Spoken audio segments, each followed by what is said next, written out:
All right, everybody. So you're about to watch this amazing episode of the Three Technique. The guys are breaking down the national championship game. They do a fantastic job.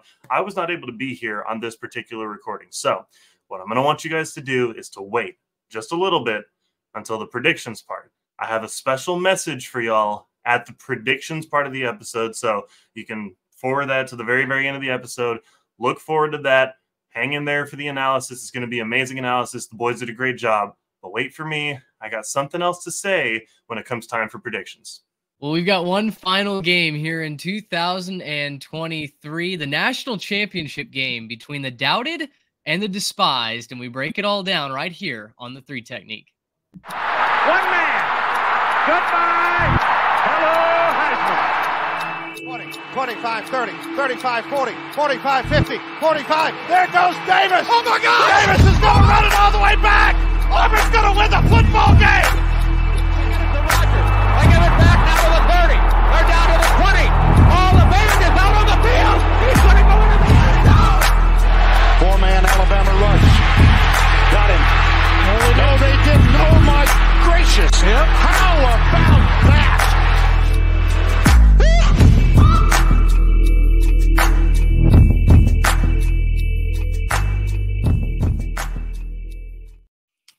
Ah, yes. One last game, one last preview here before we kick it into year 3. And Trey, this one feels special. This one is new, it's different, and it's a matchup that we've never seen before on this scale. It's something that I think has the entire sport really excited about it, including one Pac-12 coach who said this is the first time that he's been excited about a national championship game in the entire playoff era. It feels like Monday night ought to be a really special one in the history of the sport. Absolutely. And, you know, for people that are just more excited about this one, it's okay to just say you don't like the SEC. But, you know, first time we haven't had an SEC team since this thing started. We're bookending the 4-team playoff with lack of SEC teams, first one and last one. And it does feel special, though. It's 2 teams going for their first title in, you know, almost all of our lifetimes in the case of Michigan, and in our lifetime in the case of Washington. So it's fun to have new faces. It's really fun to have just a refreshing tone behind this national championship game.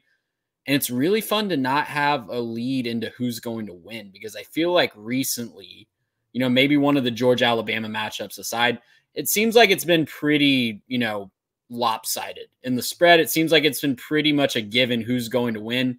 I think there's matchups that both of these teams can exploit, and there's multiple ways that both of these teams can win this game. I totally agree. That's something we're going to break down in great detail over the next 45 minutes or so. Obviously, if you're new here to the Three Technique, we're glad to have you. Can't wait for you to join the Jimmies and the Joes, be a part of our regularly scheduled previews and recaps. We've been doing 2 episodes a week during the season. We'll go down to 1 during the off season, but we've got a lot of fun guests lined up. We've got a lot of content coming up. We're going to keep this thing rolling all the way through the long, dark off season. We survived the spring and summer of 2023. We plan to do the same for 2024. A big shout out, obviously, to our sponsors, the Transfer Portal CFB, for making this episode possible. They've been a tremendous partner all season long, and we're going to keep that party rolling as well. We'll be writing off-season content over on their website, transferportalcfb.com, so make sure you check that out. And also shout out to our sponsor, homefieldapparel.com, the good brand. You may have missed the Christmas special, the 12 days of home field. That's okay. Start your 2024 off right with the softest, best-looking collegiate apparel on the market. They do bomber jackets now. They do hats now. They're not just T-shirts, although, Trey, you and I, big fan of the comfort colors that they've got going on, the retro logos. You can use our code 3TechPod to get 15% off your entire order. Trey rocking the Loyola shirt just in time for college basketball season. Yeah, they're great logos, so make sure you check them out. Trey, Michigan favored by 4.5. As of right now, this is Thursday night, year of our Lord 2024, just a couple of days away. Are you surprised it's that high of a spread in favor of the Wolverines? I'm not, because I think they've earned to be 4.5-point favorites this year. You know, we talked a lot about leading up into the Rose Bowl, a lot about how impressive Alabama's win over Georgia was, how it was probably the most impressive win in the whole college football season up to that point. I think Michigan's win over Alabama topped that one for me. It was very affirming for how talented this team is. It's very affirming that they can go in and beat up on an SEC team, the big bad boys from the South. They hadn't done that in the past, especially under Harbaugh. It'd been a long time since we'd seen Michigan on a big stage like this assert their dominance like they do in the Big Ten. So I think they've earned that. I think Washington, at least from the general public, is kind of the happy to be here team, kind of like TCU last year, getting the upset win, at least if you look at the Vegas spread in the semifinal round and getting to the playoff. Quite frankly, you know, when you think about why betting lines are made the way they are, they're designed to get action. And there's going to be two contingents of people that know Washington can compete and jump on that 4.5-point spread to bet the underdog. And there's a whole other group of people, probably the more casual fan, I would say, that looks at this matchup and says, oh, we're just going to get another repeat of last year. -4.5 is a lock. And that's not to say that Michigan won't win this by more than 4.5. They could win this by multiple scores. I would not be shocked to see that. But I really don't think it's going to be another layup like it was for Georgia last year. Yeah, it feels like this championship game is the first one, at least in a little bit, where I really don't know what to expect from this game. I think we all had the gut feel that even though TCU upset Michigan last year, that the Georgia Bulldogs were in an entirely different weight class, right? And they showed that to be true. On our preview show for that game, I was scraping the bottom of the barrel to try to give people a reason to tune in, honestly. Like I in my heart of hearts, we were spinning it and we wanted TCU to compete. But in my heart of hearts, I think we all knew what was going to go down. Maybe not to that magnitude, but we knew it wasn't going to be pretty for the Horned Frogs. Yeah, that was not the Bill O'Reilly special. We did have to kind of squint to get that game to be competitive. And I think we all settled, if I remember correctly, we all settled on multiple score win for Georgia. Now, did we think it was going to be, like you said, that much of a beatdown? No. So much so that we started our recap, and I believe our recap may be the most popular episode on our YouTube channel ever. We started that recap in the fourth quarter. Yeah. Like, we went on air and we were like, yeah, guys, like we've got work tomorrow. We're trying to get this out. And, you know, Georgia's not letting their foot off the gas anytime soon. This game is going to be much, much different. And like you said, there are so many factors. There are weaknesses, I think, on both sides that each team can exploit. We've got 4 storylines that we want to preview in this game. We've got key matchups as well. As far as storylines go, where do you want to start out of a couple of directions we could go? Let's talk about, I mean, we talked about this a little bit off the top, but, you know, my byline here, the jokes write themselves, right? About the insert Big Ten joke here, this classic Big Ten matchup between Washington and Michigan, but rivalry. Yeah, big conference rivalry here. But it is a fascinating storyline that we are not having an SEC team in this matchup. Well, it is. It's the first time in 9 years that an SEC team has not been represented, which is a bananas stat by itself. It's the first time since the initial playoff when Ohio State won that an SEC team hasn't been in. So kind of bookending it, if you will. And I think that's significant for one main reason. I mean, you know, say what you will about whether Georgia should have been the 4th team in the playoff or not over Alabama. I think we know that Alabama was not in their best shape this year, but for all the mistakes that the Tide made, and I didn't get to be on the recap pod with you guys, but I thought you guys did a good job of covering it. Michigan was the more physical team.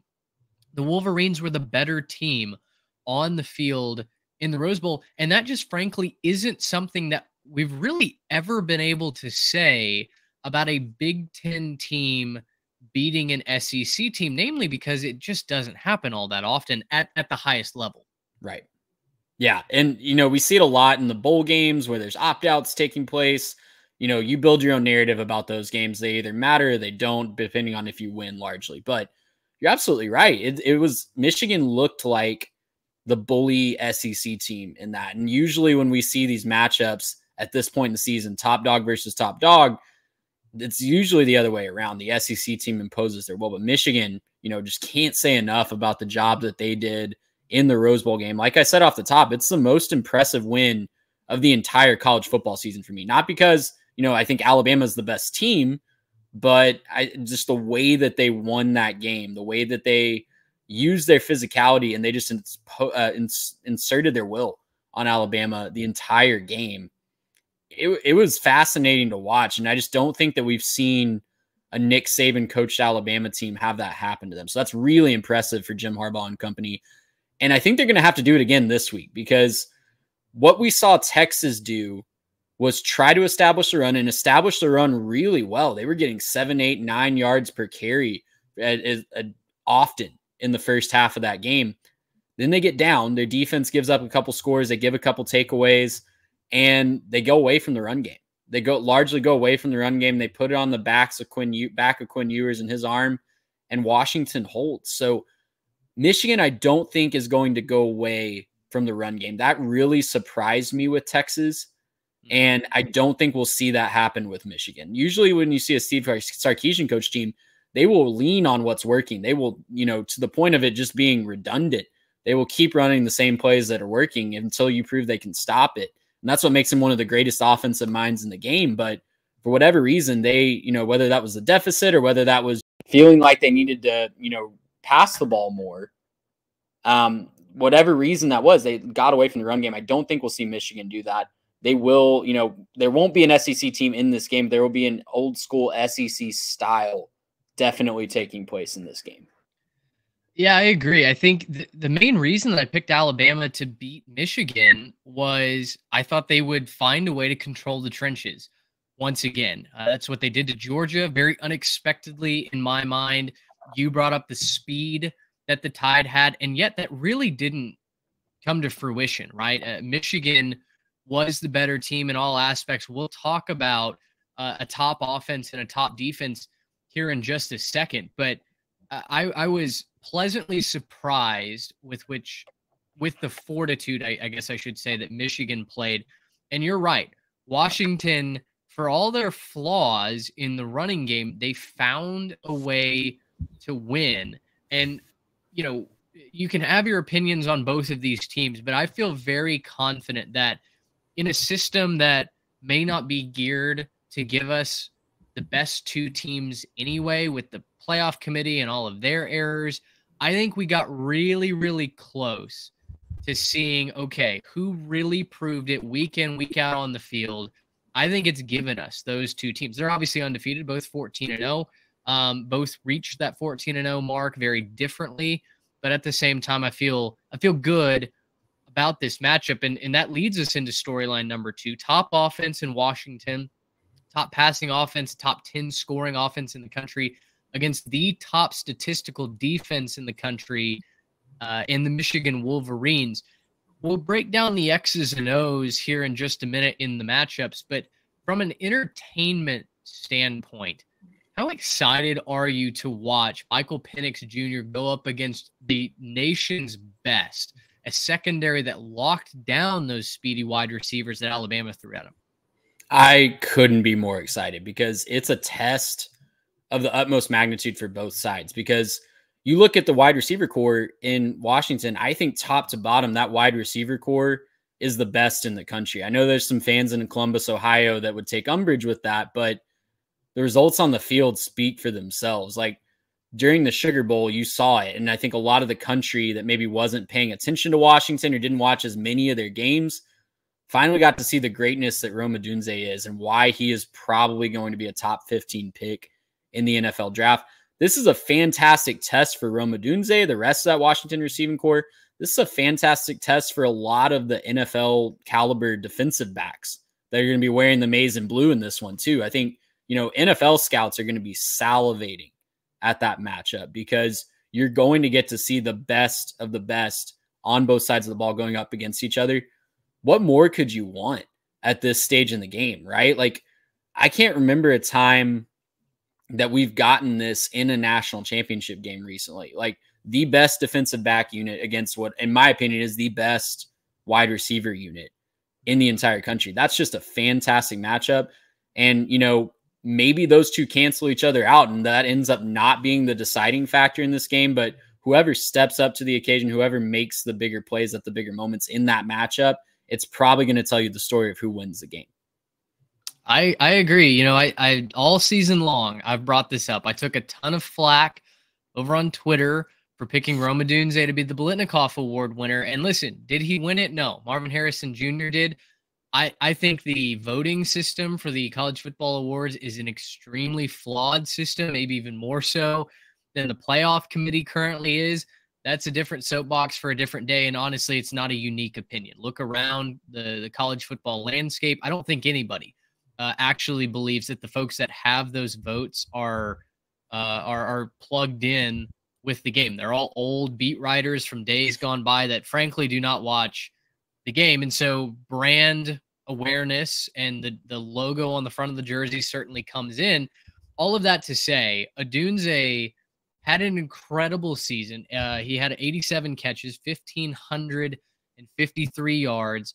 That's over 100 yards a game. He had 13 touchdown grabs as well. I mean, bar none, this kid is as electric as a big game playmaker as I think there is in the country. And you're right. He gets to go up against Will Johnson and that terrific Michigan defense.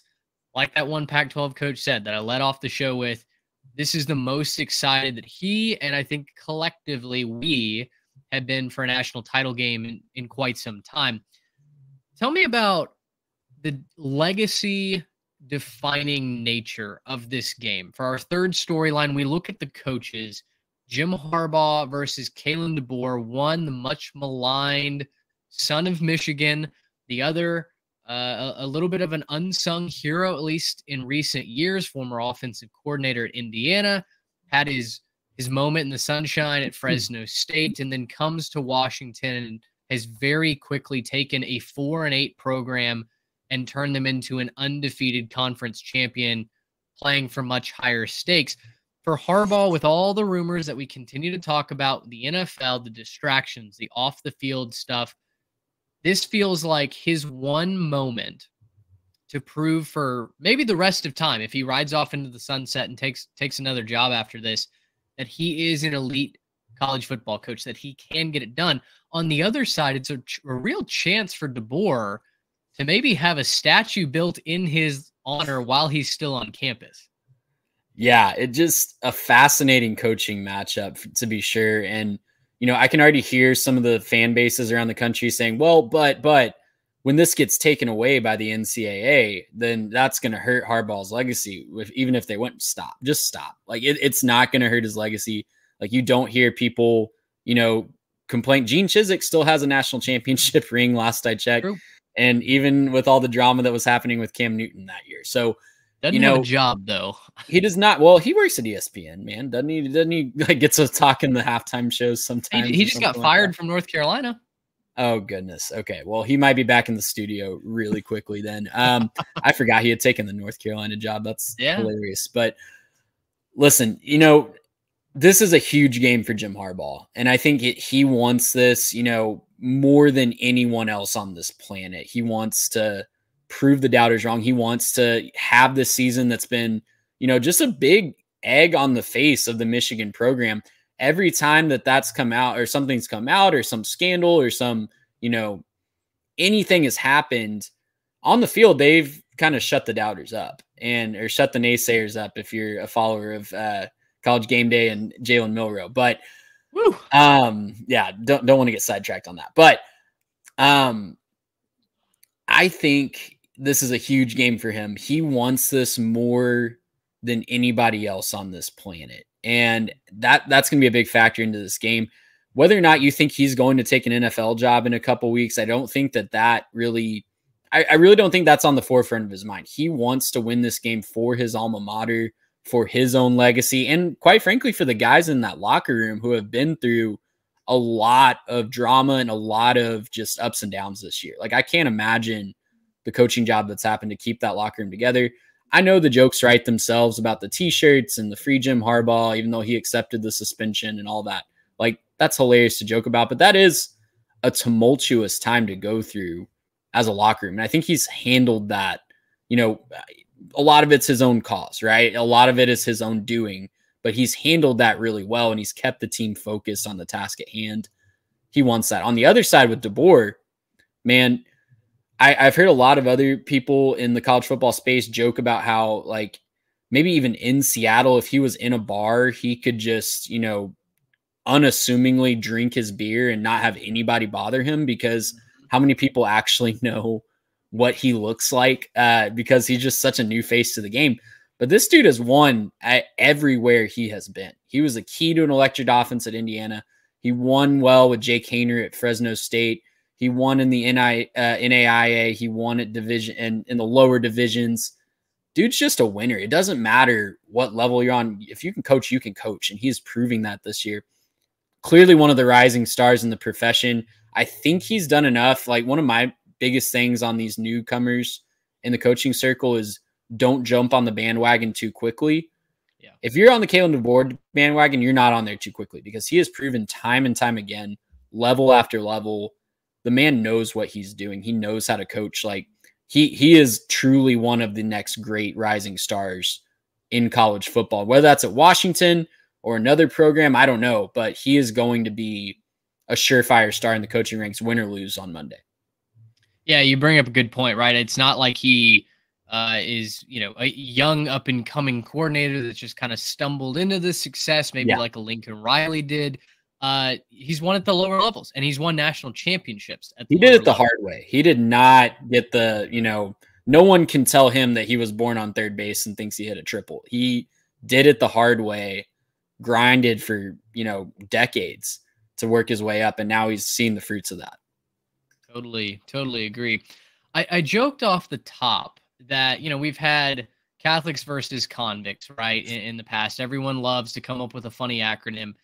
I joked off the top that this is the doubted versus the despised. And listen, fair or not, to say either thing about either team, I think those narratives generally hold true, right? And you explain the Michigan narrative, all the scandal. Again, that's a lot of self-imposed issues, the cheeseburgers and opposing sidelines, right? Kind of sum up Michigan's troubles over the last 2 seasons. But and the fact that Stallions was at the Rose Bowl and will be at this game, that's just hilarious to me that he's still finding a way into the stadium. It's the American dream, baby. That's the American dream. But for Washington, they've been doubted at every step of the way, and I've been a part of that. You picked them to make the playoff in the preseason. I mean, you deserve your flowers here.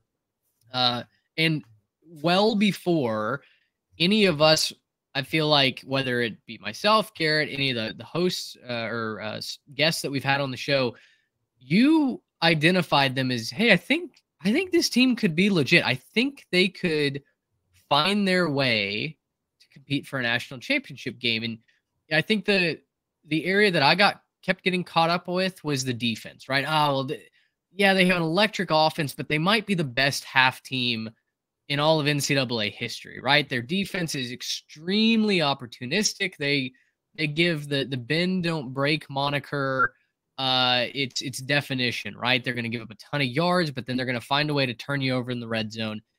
Can that last? And first, I thought it would come to an end against Oregon, and then I thought it would come to an end against Oregon State before surely the Ducks beat them in Vegas, right?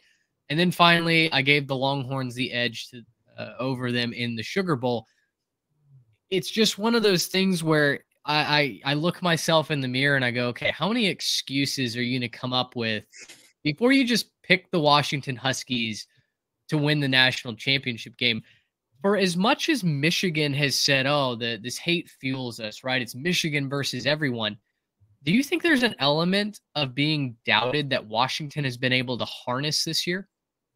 Oh, I'm sure there is, because they weren't a bad team last year. They won 10 or 11 games last year, won a big bowl game against Texas in the Alamo Bowl.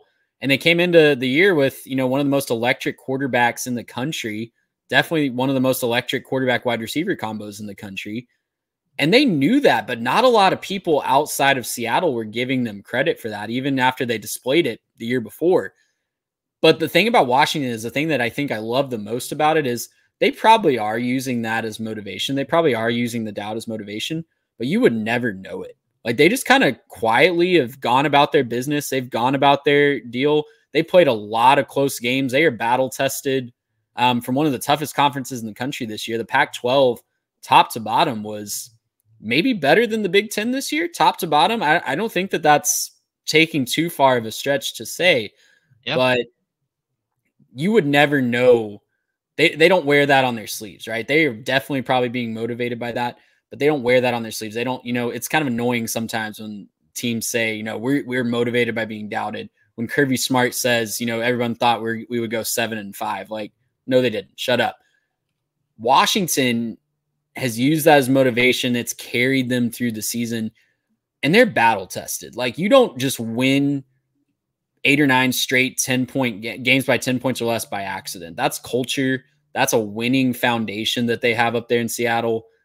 And it's impressive. And if anybody on that Michigan sideline thinks that they're in for a cakewalk, I think they're sorely mistaken, because Washington's, like you said, Mitch, like, the national narrative on Washington all year long is they'll trip up at some point. They'll trip up to Oregon. They'll trip up to Oregon State. They'll lose in the Pac-12 championship game. They'll lose to Texas, and they just keep winning. That's not on accident. That's not fluky. And, at some point, the luck might run out, or at some point they might just win the whole dang thing. And I think that's a very, very real possibility. Huskies have a little bit of the Texas Rangers in them, don't they? I mean, gosh, an electric offense, the defense that has gotten better with time, right? It seems like every new week, it's like, well, that concern kind of went out the window, or, oh gosh, they found a way to address that. It's opportunistic, and it, like you said, it's bend but don't break. They're going to force a couple turnovers. JJ McCarthy takes care of the football really well, but Quinn Ewers and that Texas offense had taken care of the football really well. And you look up and they fumbled twice, forced fumbles, and it completely changes the game in the second half of that Sugar Bowl. It absolutely does. Let's move into our key matchups, and we've got a couple of players and stats that we've got here on the sheet, so feel free to sprinkle those in as we talk. But without a doubt, the first matchup that I think you have to build any national championship narrative around is in the trenches. It's what Michigan did so well against Alabama. It's what Washington was at least able to do offensively to give Michael Penix Jr. time to throw the football down the field.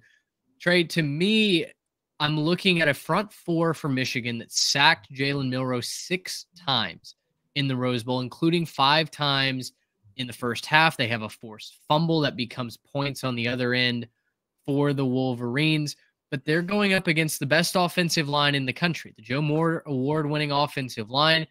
Texas's defense certainly gave them a lot to handle, but they did just enough to give the lefty gunslinger time to find Odunze, to find Polk or McMillan. In a battle between two strengths, is there a way that you lean traditionally?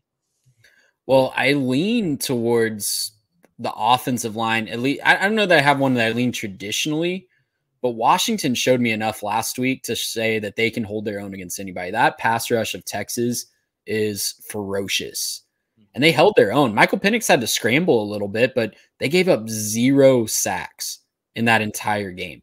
That's insane. Like, that is why they won that football game. Michael Penix had time to work. He had time to move.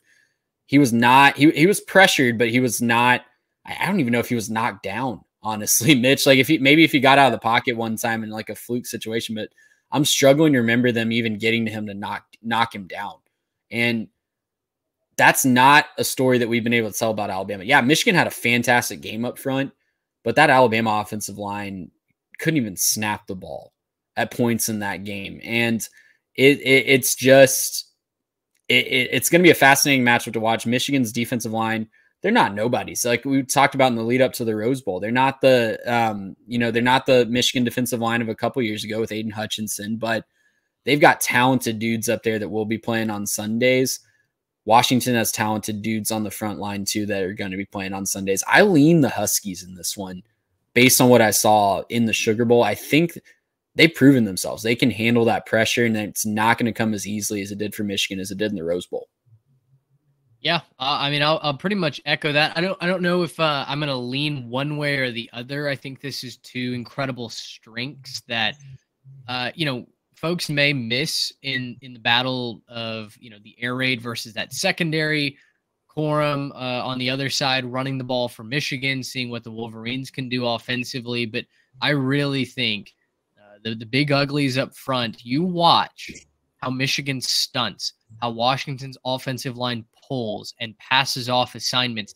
I think that is how this national championship is ultimately won. But of course, that's not the only position group on the field. Well, and if I could add one more thing about that, though, before we move on, like Washington did not have to play behind the chains at all in that Texas game. Like they backed up a couple times with penalties, but of course, with no sacks, you're not off schedule. So if Michigan does get a couple of sacks, if it derails a couple of drives, it won't take very many, I don't think. With Washington's defense being the more opportunistic type and not the shut you down type, it's not going to take 6 sacks to swing the game in their favor. It could just be 1 or 2 that they get off schedule, and that could change the game the same way that 6 did against Alabama. Or if you're Washington, you just find your trusty old tight end and you get 7 when you're behind the chains, get back on schedule. Everything's rosy for the Washington Huskies. On the other side, I sort of mentioned this. Michigan's ground game against what is a softer Washington defensive front. That is one area that the Wolverines will certainly have an advantage in. Now, it's not exactly like the Wolverines run roughshod over their opposition on the ground. Michigan comes in with just the 62nd rushing attack, 159 yards per game. But I think what you could point to is Michigan plays a very different style of offense, right? Where they're not needing to run up the score. They a lot of times inherit short fields with the turnovers that the defense forced or field position. Still, I think there's going to be plenty of opportunity for both Blake Corum and Donovan Edwards to run up the middle between the tackles against the Huskies. If Texas, and you talked about this, if Texas had just stayed committed to that, if Cedric Baxter hangs on to the football a couple times, maybe it's a different outcome for the Longhorns.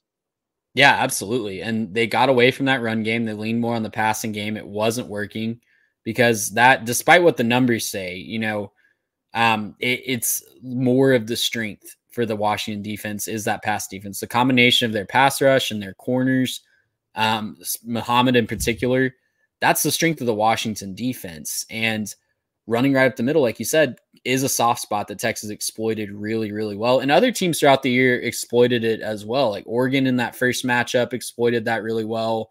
But Michigan has been very, very efficient on offense, right? It's kind of like the reverse of Washington's defense, where you look at their total numbers, 97th in total defense, but 53rd in scoring. That works out okay. If you're middle of the pack in scoring, that's all that really matters. Michigan's 73rd in passing, 62nd in rushing, but 14th in scoring. And that a lot of that is from the short fields, like you said. A lot of that's being very efficient with long, drawn-out drives. That shortens the number of possessions that you get, shortens the number of yards that you can ultimately end up with. So, again, like I said with the sacks, if you get them off schedule, if you're Washington's defense, and you just get them off schedule, like Michigan relies on the long, methodical drive. They can score quickly. We saw that in the Alabama game. But largely throughout the season, it's been the long, methodical drive.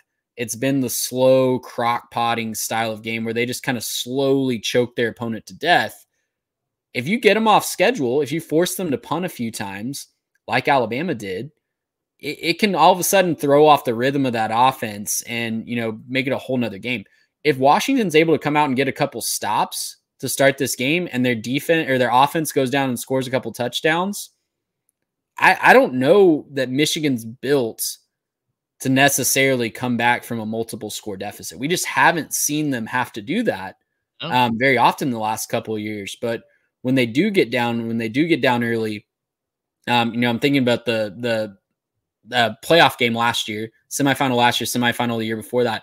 When they get down early, the offense is not built to come back from those multi-score deficits. So that's the key there. If you can get Michigan off schedule, if you can somehow slow down that rushing attack, if you're Washington, adjust your defense, you know, maybe play more man on the outside and just rely on your corners to make a play, slow down that running game somehow, some way, get them off schedule. That's going to have to be a key for Washington to win this game. It's hard to talk about these last two matchups kind of without talking about them hand in hand, because on one hand, you've got a Michigan secondary that's going to go up against guys like Odunze, 1,500 yards. Jalen Polk, 1,100 yards. The guy people forget about, the other 1,000-yard receiver that they've had. Exactly. Jalen McMillan, who did not get to play all of this season, missed 4 games, 526 yards, 4 touchdowns to his name. This is a loaded, and then my boy, who I'll be honest, didn't know his name until the Sugar Bowl, but could certainly give him a here we go. 37? My pale-skinned tight end over there. They've got a ton of weapons with which to operate.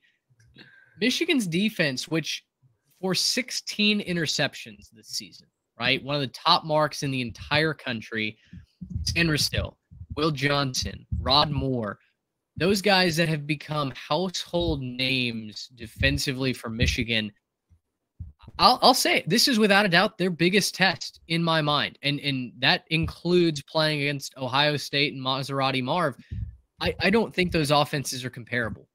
Names are certainly recognizable over in Brian Hartline's wide receiver room.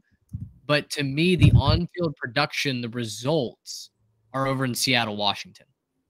Absolutely right. And it's because of the quarterback that's throwing them the ball, right? Obviously, they have a ton of receiving talent, a ton of tight end talent. The slander will not be heard here. But it's a combination with the quarterback throwing them the ball, right? Because, you know, Kyle McCord and Michael Penix Jr. are just in different stratospheres. And, you know, we talked about how Jalen Milroe is probably the best athlete, definitely the best athlete at the quarterback position. But I thought Jalen Milroe would be the best athlete that Michigan had faced this year, including Maserati Marv, including, you know, Emeka Ibuka, all the weapons at Ohio State. I'm not even going to mention anyone else in the Big Ten because they're just all, frankly, too slow to be considered in that conversation. But, I mean, tell me I'm wrong, Big Ten fans. You play a different brand of football. But Jalen Milroe, they handled him well. They schemed out. And when your pass rush is getting home like they were, there's not much athleting can do. Michael Penix Jr. is by far the best quarterback that Michigan will have faced. Maybe, you know, going back, I know they've shut down some really great Ohio State quarterbacks, Stroud, the last couple times that he played them. But is Michael Penix Jr. a better college quarterback than CJ Stroud? I don't know that I have the answer to that question, but this is going to be the best quarterback that they face this season by far. And it's going to test them. The throws that he was making against Texas, the throws that he's been making all year, I don't care if you have Darrelle Revis and, you know, our Trayvon Diggs back there at the cornerback positions. Like, you're not going to defend that. The throws that he can make and the time that he gets from the offensive line, you can't defend that. So it's going to be a team effort for Michigan. The defensive line has to get pressure. The linebackers have to play discipline because Washington doesn't like to run a lot, but when they do, if they can gash you for 5 or 6 yards, that just opens up the passing game more. So linebackers have to be disciplined. And, you know, the defensive backs have to find a way to keep up with those receivers. They've done a great job all year against offensive attacks where you can key in on 1, maybe 2 guys. Washington does a fantastic job of scheming everybody open. And that's my concern for the Michigan defense. They had 6 players catch 3 or more balls. The Huskies did in that Sugar Bowl. Mm-hmm. It's just impossible to defend when you're having to take that many guys into account. It's not just the top 2 of Odunze and Polk. The other guys can hurt you as well, and they'll be schemed open if you focus just on those 2 guys. So it's going to take a team effort for Michigan to slow down this offense. They're certainly capable of it. We've seen it time and time again where they just suffocate teams. They suffocated that Alabama team. And it was a great team effort on defensive side in the Rose Bowl. Going to need to see it again in the championship game for them to bring home the big trophy. Last storyline here, Trey, before we make our predictions and get out of here. And it comes down to turnovers. In our notes doc, I wrote turnovers, and more turnovers. And I think specifically special teams turnovers really concern me. That was one thing that no team has done well in this postseason. You look at all 4 teams making special teams errors. Washington early in that game against Texas had a real chance to go up by 14 to put that game maybe away by halftime. For Michigan, they tried their best to lose the game, missing field goals, flubbing punts. I mean, it was truly a miracle that I think the Tide still found a way to not win that game. Bottom line, take care of the football is a massive key to this game, whether you're throwing it, running it, or obviously cleaning it up on special teams. There's clearly one team that historically has done that better this season, and that's Michigan. Plus 17 differential in turnovers. Washington just has a +2. And as I mentioned, that's with the defense going berserk, especially the secondary coming up with really opportune times for turnovers. When you have such a disparity, can you explain that away for Washington, or does that feel like a big chink in the Huskies' armor? I think Michael Penix had a rough stretch in the middle of the season where he was throwing more interceptions, and they've had some fumbling issues at times as well. But no, I mean, at this point in the season, 14 games in, your turnover margin is what it is, right? Like, you are getting just barely more than you're getting in back more than just barely more than you're giving away. And like you said, that's with, Washington going step for step almost with Michigan, the number of interceptions that they've gotten. I will say Washington has had a fluky low number of fumbles recovered, and that might be an explanation, because it's not like they're turning it over 3 times a game on offense, right? But, they had a stretch in the season where they had to clean that up.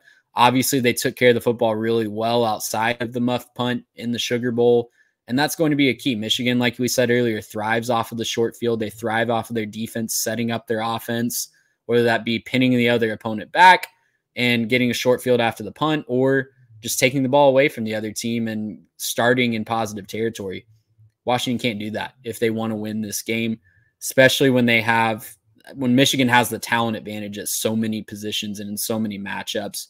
It's going to come down to the little things like turnovers and limiting the big plays. So, that's clearly an advantage that Michigan has. If you look at the season as a whole, Washington has to play similarly to they did in the Sugar Bowl and hold on to the football on punts if they want to win this one. All right, almost 45 minutes worth of previewing one game. And heck, I'm sure we could go for another hour 45, but I think it's time to officially make our prediction. As I mentioned earlier, you have been on the Washington train all season long. You've been in the camp of Penix Jr., of Kalen DeBoer. Not that I haven't, but I've recognized the talent, obviously picked some award winners out of that group, but I never thought that they would be here playing for a national championship. They're 4.5-point dogs in Houston, Texas against the Michigan Wolverines, the top team in the country. Can your Huskies go a perfect 15-0 and claim their first national title since 91? Mitch, the Huskies can and they will claim their first national title since 1991. I've been on them all year. I'm not going to abandon. I know I tried to abandon them in the Sugar Bowl, but I'm not going to abandon them now in the biggest game of the year. I'm sorry. I have, paid my penance. I'm back on the train, baby. Let's go Huskies. I think this is going to be a fascinating game. I don't even know what score to predict, and I'm picking mostly on just vibes of Washington right now. And just a team that I've really fallen in love with this year as I've gotten to watch them closer. And I will say, I think that there's one, maybe 2 paths to victory for Washington. Like, the offense has to be clicking and they have to get some big stops on defense. Michigan, I think, has more ways to win this game. So if you're looking at betting the money line, definitely safer bet is on Michigan. I just think at some point we have to admit that Washington's passing attack is historically great, and they've made really solid defenses look silly all season long for stretches of games. I'm going with the Huskies. I'm going to go it to the tune of 31-24 8 in a thriller, maybe a walk-off field goal, but it's a close one all the way through. 31-28 Washington. Certainly agree. I think this is going to be a close game. I think it's going to be an entertaining game. You know, when you talk to college football coaches from around the country, most of them are surprised that Washington is a dog, certainly by nearly 5 points, considering both of these teams have found ways to continue to win, continue to beat very, very good opponents, albeit by doing it in different fashions. I also agree. I think Washington has more paths to victory. I think the Michigan path to victory is the far simpler one. Best secondary in the country. You force a couple turnovers, you hand it to your running backs, and you run it against a very weak rushing defense. You take the air out of the ball, and you beat Washington to claim your first national championship since '97. That being said, I think Washington has the keys, has the tools to win this, and like you said, put this out of Michigan's reach more so than the Wolverines can do to the Huskies. There's not going to be a game where the Huskies are out of it because of their quick attack, right? And that big play offense. I do think one key area to watch is Dylan Johnson going to be healthy? He was obviously hurt on that last play from scrimmage for Washington. And Muhammad, if their number one corner is out, that could be a big deal too. Yep, it nearly cost them the game, going down due to that injury and stopping the clock. So Washington has to be healthy, and I think from what I had heard, again, we were recording this on a Thursday. From what I had heard, it seems like both might be able to suit up and play in that game. If all else is equal, I think Washington does have more tools to do this. And listen, Michael Penix's story is one for the record books, right? I mean, it is a Disney-like story. He's been hurt his entire career. He reunited with the guy that believed in him all the way back in Bloomington. And Kalen DeBoer has engineered this offense along with Ryan Grubb around the talent that is Michael Penix Jr., a guy that I think should be the number 2 quarterback in this NFL class, ahead of guys like Drake May, certainly ahead of some of the other guys in the class like Spencer Rattler that you might find. I'm also going to roll with the Huskies. I think this is a 31-21 game. I think it's close, but Washington's able to score late to maybe push this to a 2-score game. Give me the Huskies. I'll ride with Washington. I want to see Washington win this game. I really love their story. I love the way that they've built this team. And frankly, I love the blue-collar mentality that coaching staff has brought to work every single day. You know me. I'm not a big drama guy. And, while Michigan's us versus everybody story is cool that they've made it here, I've been a little tired of the constant storylines back and forth. I know that's going to ruffle some Michigan feathers. I know we have, Go Blue listeners on this show. But if you're asking me to pick a team that I believe in, that I want to see win, I'm going to go with the Washington Huskies. I'll take them by 10. Not so fast. Okay, here I am. I told you at the beginning of the video I'd be here, and I got something to say. These guys both picked Washington, and I respect what they know about football. They both know their ball. They get it. Guys, Michigan is going to win the national championship game. Take it to the bank. It's going to happen. Couple reasons why. Number one, I understand the argument that people make about Washington and them having a great passing attack and them being able to light the whole thing up. But guys, this didn't matter at any point in time during the season. Didn't matter, especially look at Ohio State.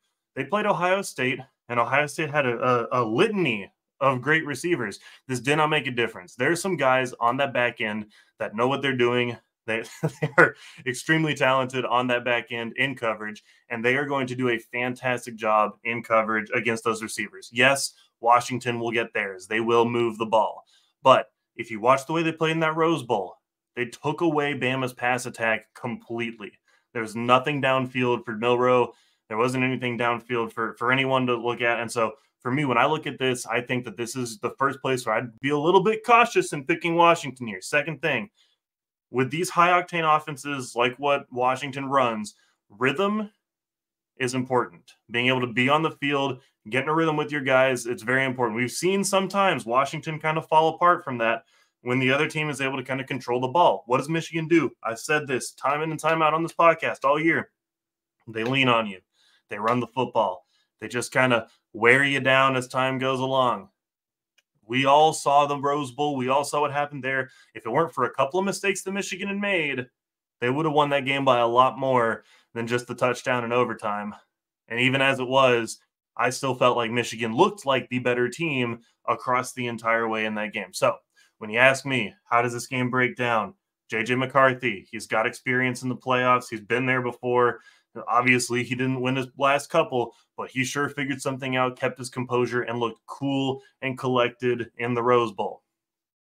When you break down the fact that you got Blake Corum, a man who will not be denied, you've got a real threat on that back end with Roman Wilson. You got all those guys doing their thing on the defense. That's my breaking point right there. Yes, Washington was very impressive up front against Texas, but Michigan brings a different level of defense to this game. Michigan brings a different type of pass rush than Texas brings. This is the best defense in the country. This is by far the best defense in the country that Washington will have played to this point. They're much better than Texas. They're better than anything that Oregon put out there. They're better than anything else they played in the Pac-12. And that is why the Michigan Wolverines will win the national championship game. Defense wins championships. There's NIL. There's new offenses. There's all this new stuff that has changed the game. But defense wins championships. That's what's going to happen. Michigan's going to win this one. It's not going to be easy. They're not going to pull away. They're not going to blitz Washington out of the stadium. They're not going to, this won't be like last year where the game was over at halftime. That's not what's going to happen.